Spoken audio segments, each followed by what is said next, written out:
Welcome you all for the next lecture of income tax. In today's lecture, we will discuss about question number 2 of income from other sources. So we have given the problem here. Shri Swami Prasad furnishes the following information of his income for previous year ending 31st March 2020. म्हणजे स्वामी प्रसाद या व्यक्तीची जी information आहे ती आपल्याला दिलेली आहे मागच्या वर्षीची 31 मार्च 2020 ची. म्हणजे ही इन्फॉर्मेशन कधीची आहे 2019-20 ची आहे आणि आपल्याला 20-21 ला त्याचा टॅक्स भरायचा आहे. ठीक आहे, बघूत मग. Dividend from a tea company of ₹2500 gross. ठीक आहे, म्हणजे हे 2500 ग्रॉस आहेत. त्याच्यामध्ये काय म्हणते 60% of the income of the company is agriculture income. ह्याच्यापैकी जी 60% रक्कम आहे ती ॲग्रिकल्चर इन्कमची आहे. Okay okay. आता सेकंड काय म्हणते बघा, amount won from a horse race is ₹2500. बघा एक गोष्ट लक्षात घ्या, रिसिव्ड अमाऊंट आहे का वॉन अमाऊंट आहे. इथं वॉन म्हणले, बरोबर आहे. जेव्हा किंवा लॉटरी तिकीट्स असतील किंवा हॉर्स रेसचे वगैरे पैसे असतील त्याच्यातून जे बेटिंग वगैरे मधून आलेले पैसे, हे जे पैसे असतात ना, हे जेव्हा हातात येतात ना तेव्हा ती 30% रक्कम कट करून हातात येतात, बरोबर आहे. मग रिसिव्ड जर असेल तर असं समजायचं की जी रक्कम भेटली आहे ती 30% वजा करू, म्हणजे 70%च रक्कम भेटली आहे, बाकीची 30% भेटली नाहीये. म्हणून आपल्याला पूर्ण 100% रक्कम किती असेल, जर 70% तेवढी दिली तर 100% किती, जसं मागच्या प्रॉब्लेममध्ये झाले. तिथं रिसिव्ड हा शब्द होता, इथं रिसिव्ड हा शब्द नाहीये, वॉन हा शब्द आहे. ह्याचा अर्थ ऍक्च्युअल रक्कम ही 100% रक्कमच आहे. ही जी दिलेली आहे ती 100% रक्कम आहे. त्यामुळे इथं आपल्याला पूर्ण रक्कम मोजायची गरज नाही, 100% आहे तर एवढी आपल्याला घ्यावी लागेल. म्हणजे रिसिव्ड हा शब्द आला तर मागच्या प्रॉब्लेममध्ये जसं घेतलं होतं, प्रॉब्लेम फर्स्टमध्ये तुम्ही व्हिडिओ बघताल तर तुम्हाला लक्षात येईल तिथं रिसिव्ड हा शब्द होता. म्हणून आपण काय केलं, लॉटरी तिकीट्सच्या बाबतीत होतं ते. मग तिथं आपण काय केलं की 70%ला जी दिली आहे तेवढी रक्कम तर 100%ला किती असेल असा कॅल्क्युलेशन केला त्याचं. पण इथं तसं नाहीये, इथं वॉन हा शब्द आलाय म्हणून डायरेक्ट ही रक्कम जशाला तशी घ्यायची आपल्याला आणि ही इन्कम फ्रॉम अदर सोर्सेसमध्ये येते. ठीक आहे. राहिला या पहिल्या पॉईंटचा प्रश्न, dividend from a tea company of ₹2500. बघा, एखाद्या कंपनीकडून जर डिव्हिडंड भेटत असेल तर त्याच्यावर तुम्हाला टॅक्स भरायची गरज नाहीये, तो इन्कम फ्रॉम अदर सोर्सेसमध्ये येत नाही. म्हणून ही जी 2500 ची रक्कम आहे ह्याच्यामध्ये 60% ॲग्रिकल्चर असू द्या, 40% नसू द्या, काही घेणं देणं नाही. डिव्हिडंड हा शब्द आलाय आणि तोही कंपनीचा, त्यामुळे हे इन्कम फ्रॉम अदर सोर्सेसमध्ये येत नाही. हे येईल, आधी काय येतंय आणि काय येत नाही हे बघूया. ठीक आहे. मग amount received from horse race असलं असतं तर आपण 70% रक्कम आहे असं पकडलं असतं ह्याला, पण ही 100% रक्कम आहे कारण की वॉन हा शब्द आला, रिसिव्ड हा शब्द आला नाही. Winning from lottery ₹62,500. बघा, आता मागच्या प्रॉब्लेममध्ये रिसिव्ड फ्रॉम लॉटरी तिकीट्स म्हणले है ना, रिसिव्ड होतं, इथं विनिंग आहे. म्हणजे जसं केबीसीचं उदाहरण दिलं मी तुम्हाला की आप जीत चुके 1 करोड रुपये असं म्हणल्या 1 करोड रुपये त्या व्यक्तीने जिंकले जरी असले तरी त्याच्या खात्यात 1 करोड जमा होत नाहीत, त्याच्यातून टॅक्स कट होतं आणि राहिलेली रक्कम जी 30% टॅक्स कट करून उरलेली जी रक्कम आहे म्हणजे 70 लाख रुपये तेवढेच त्या व्यक्तीला येतात. दिसायला दिसतात ते नाही 1 करोड रुपये जिंकलेत पण तेवढे येत नाही. तसंच इथंही विनिंग फ्रॉम लॉटरी तिकीट 62,500 आहे, बरोबर आहे. म्हणजे ऍक्च्युअल आपल्याला किती कमवले हे तर सांगावं लागेल, टॅक्स भरला हा गोष्ट वेगळा आहे. म्हणून विनिंग शब्द आलाय म्हणून जशाला तशी रक्कम घ्यायची. रिसिव्ड हा शब्द आला तर कॅल्क्युलेशन करावं लागतं. विनिंग हा शब्द आलाय, वॉन हा शब्द आलाय, सेमच आहेत दोन्हीही, आणि त्यामुळं 62,500 जशाला तसं घ्यावं लागेल. म्हणजे ही रक्कम येणार आहे. Interest received on deposit with a firm ₹5,400. बघा, इंटरेस्ट रिसिव्ड ऑन डिपॉझिट म्हणले म्हणजे एखादं खातं वगैरे काढलं असेल बँकेमध्ये, ठीक आहे, किंवा एखाद्या फर्ममध्ये त्यांनी डिपॉझिट केलेलं आहे आणि त्याच्यातून त्याला ₹5,400 भेटतात. कधीही इंटरेस्ट जर भेटत असेल डिपॉझिटवर तर त्याच्यातून 10% रक्कम वजा करूनच भेटते, बरोबर आहे. म्हणजे हे 5,400 रिसिव्ड आहेत, रिसिव्ड हा शब्द आला इथं, म्हणजे हे 5,400 90%च रक्कम आहे. 10% तर कट झाली ना, म्हणजे 100% रक्कम किती असेल माहित नाही, म्हणून ही किती टक्के रक्कम आहे 90% रक्कम आहे, म्हणून आपल्याला 100% किती असेल हे कॅल्क्युलेट करावं लागेल. हे येणार आहे, पण ह्याचं कॅल्क्युलेशन असणार आहे, ह्याला स्टार मार्क करतो, आणि हे सुद्धा येणार आहे. चौथा पॉईंट सुद्धा, dividend received from a cooperative society ₹500. बघा, डिव्हिडंड भेटले, पण कोणाकडून? कोऑपरेटिव्ह सोसायटीकडून. आणि त्यामुळे कोऑपरेटिव्ह सोसायटीचा जो काही डिव्हिडंड आहे तो तुम्हाला इन्कम फ्रॉम अदर सोर्सेसमध्ये दाखवता येतो. म्हणजे ही रक्कम येणार आहे, ठीक आहे, आणि जशाला तशी येणार आहे. Income from non agriculture land 1500. बघा, लँड आहे पण ॲग्रिकल्चर असेल तर इन्कम टॅक्समधून एक्झम्पशन आहे, पण ही कोणती आहे? नॉन ॲग्रिकल्चर, बरोबर आहे. आणि नॉन ॲग्रिकल्चर लँड असल्यामुळे ही सुद्धा रक्कम इन्कम फ्रॉम अदर सोर्सेसमध्ये येते. म्हणजे काय येते हे आपल्याला लक्षात आले. ओके, नंतर काय म्हणते बघा, Shri Swami Prasad claims the following expenses. स्वामी प्रसादने खालील खर्च क्लेम केलेले, की मला पर्टिक्युलरली वरची जी इन्कम दिसते तुम्हाला त्याच्यातून काही इन्कम कमवण्यासाठी मला खर्च आलाय. काय काय खर्च आलाय त्याला? Bank commission ₹100 for collecting dividend from a tea company. आता बघा, आता टी कंपनीचा जो पहिला मुद्दा होता आपण डिस्कस केला होता, dividend from a tea company येतच नाही. इन्कम फ्रॉम अदर सोर्सेसमध्ये त्याला कॅल्क्युलेटच केलं जात नाही, त्याला एक्झम्पशन आहे. काय आहे? एक्झम्पशन. एक्झम्पशन म्हणजे काय? सूट आहे. हा इन्कम फ्रॉम अदर सोर्सेसमध्ये गृहीत धरला जात नाही. मग हा इन्कम कोणासाठी? तुम्हाला बँकेचे जे कमिशन आहे ते भरावं लागलं. मग इन्कमच गृहीत धरला नाही आपण, त्यालाच एक्झम्पशन आहे. मग खर्च वजा करण्याची परवानगी असेल का? नाही. म्हणजे हे ₹100 वजा करता येणार नाहीत. Interest on loan taken to purchase shares in tea company. परत त्याच टी कंपनीमध्ये ज्याचं डिव्हिडंड तुम्हाला भेटते, डिव्हिडंड म्हणजे मोबदला, शेअर्स खरेदी केलेल्याचा मोबदला.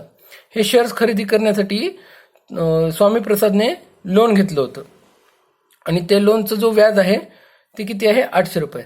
बघा, परत तेच या टी कंपनीचाच जर तुम्हाला सूट भेटलाय तर त्याच्यावरचा खर्च तुम्हाला वजा करता येणार नाही. परत हे ₹800 तुम्हाला घेता येणार नाहीत, है ना. And expenses incurred for purchasing lottery tickets. Lottery ticket खरेदी करण्यासाठीचे जे एक्सपेन्सेस आहेत ते किती आहेत? ₹2000. तुम्ही लॉटरी तिकीट, हॉर्स रेसिंग असे जे काही इन्कम कमवत आहेत त्याच्यासाठी जो खर्च आलाय तो तुम्हाला वजा करता येत नाही, असं सेक्शन 58 सबसेक्शन 4 मध्ये सांगितलेलं आहे. म्हणून ही ₹2000 सुद्धा तुम्हाला वजा करता येणार नाही. म्हणजे इथं एकही रक्कम डिडक्शन करता येणार नाही. डिडक्शनसाठी एकही खर्च तुम्हाला वजा करता येणार नाही. म्हणून तुम्हाला आता ह्या प्रॉब्लेमचं काय करायचं आहे? सोल्युशन काढायचं आहे. ठीक आहे, काय करायचं तुम्हाला? कॉम्पिटिशन ऑफ, काय म्हणले बघा, इथं फॉर्मॅट तयार करून ठेवलेला आहे मी. Computation of income from other sources of mister Swami Prasad. ठीक आहे, फॉर द असेसमेंट इयर 2021. बघूत मग. पहिला इथं बघूयात simultaneously. Dividend from a tea company घ्यायचं आहे का आपल्याला? नाही. कोणताही डिव्हिडंड जर कंपनीचा भेटत असेल तर ते इन्कम फ्रॉम अदर सोर्सेसमध्ये येत नाही, त्याला एक्झम्पशन आहे. म्हणून आपण लिहून टाकूत आणि एक्झम्पशन म्हणून लिहूत त्याला. नंबर 1 काय आहे? Dividend from tea company exemption. ठीक आहे. दुसरं काय आहे? Amount won from a horse race ₹2500, है ना. वॉन म्हणले म्हणजे जेवढी रक्कम हॉर्स रेसमध्ये आहे तेवढी तुम्हाला डायरेक्टली 100% रक्कम दिलेली आहे. म्हणून जशाला तशी ही रक्कम सुद्धा इन्कम फ्रॉम अदर सोर्सेसमध्ये येते. म्हणून amount won from horse race 2500, है ना. तीसरा काय? Winning from lottery ₹62,500. ही पण 100% रक्कम आहे. विनिंग म्हणले, वॉन विनिंग, है ना. हे पास्ट टेन्स आहे आणि हे प्रेझेंट टेन्स आहे विनिंग. त्यामुळं हे सुद्धा जशाला तसं पूर्ण 100% रक्कम घ्यावी लागेल. विनिंग फ्रॉम लॉटरी, हा ना. Winning from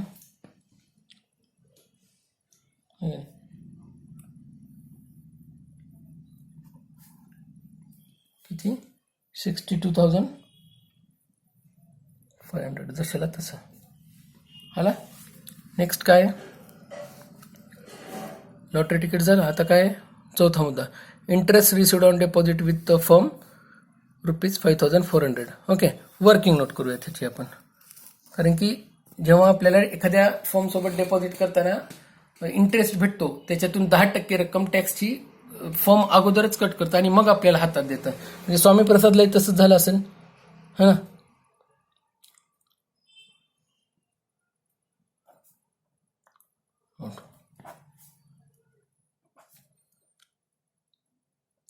If any interest received on deposit, then it must be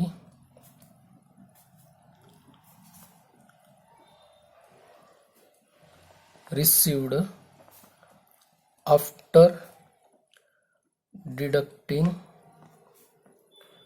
10% TDS म्हणजे काय, टॅक्स डिडक्ट ॲट सोर्स. याचा अर्थ जिथून रक्कम भेटते ती फर्मच तुम्हाला टॅक्स कट करून, सोर्स म्हणजे जिथून तुम्हाला रक्कम भेटते तिथूनच टॅक्स कट करून तुम्हाला ती रक्कम भेटते. म्हणजे तुम्हाला त्याच्यावर टॅक्स भरायची गरज नाहीये. पण आपल्याला इन्कम कॅल्क्युलेट करायचं आहे, बरोबर आहे. मग बघूयात आपण. ठीक आहे, आता ह्याचा अर्थ काय आहे, ही जी इंटरेस्टची रक्कम आहे ही 5,400 रिसिव्ड आहे, म्हणजे 10% कट झाले, म्हणजे ही 90%च रक्कम आहे, बरोबर आहे. ही 90%च रक्कम आहे. आपल्याला किती टक्के पाहिजे, 100% किती असेल, मग 90% असेल तर 5,400 है ना. So the amount of interest given in problem is must be only 90% amount. We have to calculate 100% amount है ना. therefore 90% असताना 5,400, 100% असताना किती, मग 100 गुणिले 5,400 तिरकस गुणाकार भागिले 90, तर किती येते ही रक्कम. कॅल्क्युलेशन केलं तर ही रक्कम येते 6,000. ठीक आहे, ही रक्कम किती आली, 6,000. म्हणून interest on deposit from firm, interest on deposit with firm 6,000. कुठून आला, working note number 1. Working note number ही 1 बघा, तुम्हाला पूर्ण लक्षात येऊन जाईल की 6,000 कुठून आले. ठीक आहे, ह्याला मी स्टार मार्क करून ठेवतो म्हणजे तुम्हाला लक्षात येईल की काय वेगळं आहे या प्रॉब्लेममध्ये, कुठं कॅल्क्युलेशन्स आहेत. आता 5वा बघूत काय म्हणते बघा. 5वा मुद्दा, dividend received from cooperative societies 500. ठीक आहे, एखाद्या कोऑपरेटिव्ह सोसायटीकडून जर डिव्हिडंड भेटलाय तर तो इन्कम फ्रॉम अदर सोर्सेसमध्ये गृहीत धरला जातो. ठीक आहे, तो इन्कम फ्रॉम अदर सोर्सेसमध्ये असतो. म्हणून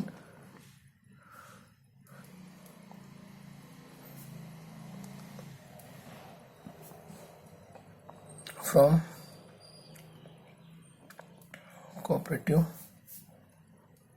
सोसायटी किती आहे, 500. घेतला जशाला तसा. मग हाही मुद्दा झाला, 5वा झाला. 6वा राहिला. आता income from non agriculture land. एखादा ॲग्रिकल्चर लँड असेल आणि त्याच्यातून इन्कम झाला असेल तर त्याच्यावर सूट आहे, त्याच्यावर एक्झम्पशन आहे. पण ही कोणती आहे, नॉन ॲग्रिकल्चर आहे. आणि नॉन ॲग्रिकल्चर म्हणल्यामुळे ह्याच्यावर टॅक्स लागतो. ही इन्कम फ्रॉम अदर सोर्सेसमध्ये येतं. म्हणून income from other non agricultural land किती रुपये 1500. ठीक आहे, झाले सगळे मुद्दे 6च्या 6. आता फक्त डिडक्शनचा मुद्दा राहिला आहे, बरोबर आहे. म्हणून आता काय करू, तिथं डिडक्शन्स आहे ना, आता ह्याची टोटल करून घेऊ.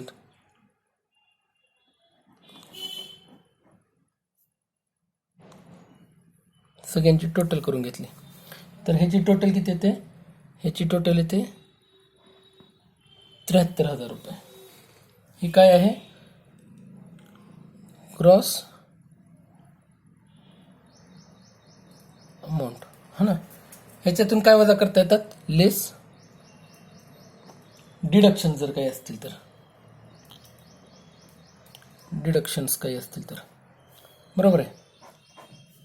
बघूत डिडक्शन्स वजा करूत, काही आहेत का बघा. बँक कमिशन 100 रुपये for collecting dividend from a tea company है ना. इथे लिहून टाकूत आपण, we have given exemption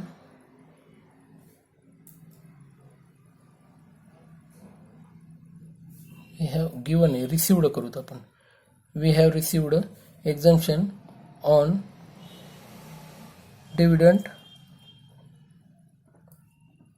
from a tea company. Okay, so the expenses for bank charges है ना, किंवा अजून काय आहे, बँक चार्जेस आहेत, त्याच्यानंतर loan taken to purchase, loan taken to purchase the shares of tea company is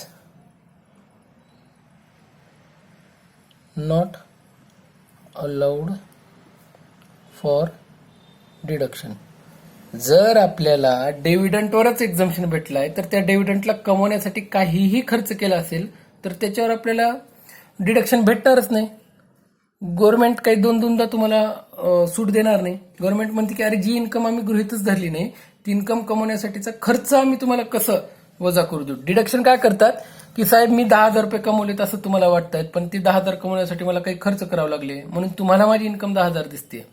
मग जे खर्च केलेत ते वजा करू द्या आणि मग राहिलेली रक्कम माझी खरी इन्कम आहे असं तुम्ही गृहीत धरू शकतात. त्याच्यासाठी डिडक्शन वजा करतात. मग आम्ही इन्कमच गृहीत धरली नाहीये, त्याचंच तुम्हाला एक्झम्पशन दिलंय, त्याच्यावरचं डिडक्शन वजा करता येणार नाही. म्हणून इथं पहिलं काय होतं, बँक कमिशन नील, वर्किंग नोट नंबर 2 काय होतं, इंटरेस्ट ऑन लोन. हे लोन कशाचं आहे, टू परचेस शेअर. परत नील, हे पण कुठून आलं, वर्किंग नोट नंबर 2 आहे का नाही. तिसरं काय आहे, तिसरं बघा कुठं दिले, हां, expenses incurred for purchasing lottery tickets. आता लॉटरी वगैरे काही खरेदी करण्यासाठी तुम्ही जर काही खर्च केला असेल तर त्याच्यावर तुम्हाला डिडक्शन भेटत नाही असं सेक्शन 58 अंडर सबसेक्शन 4 मध्ये सांगितलेलं आहे. Section 58 subsection 4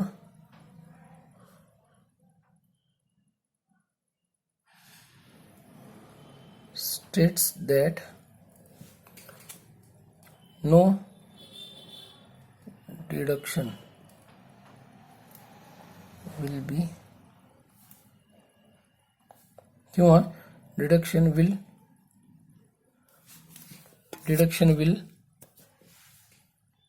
not be allowed. not be म्हणले, not be allowed to purchase lottery tickets. Deduction allowed होणार नाही लॉटरी तिकीट परचेस करण्यासाठी, म्हणून इथं लिहून टाकू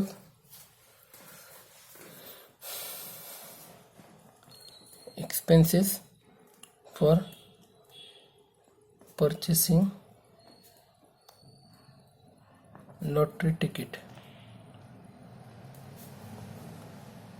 वर्किंग नोट नंबर 3. परत नील. आता किती राहिली रक्कम, ॲक्च्युअल रक्कम सगळं नील नील आले, म्हणजे जेवढ्याला तेवढीच 73,000ला 73,000 रक्कम उरली. ही काय आहे तुमची actual taxable income from other sources आहे. Taxable income from other sources ही खरी रक्कम आहे तुमची, भेटली तुम्हाला. Taxable income from other sources किती आहे 73.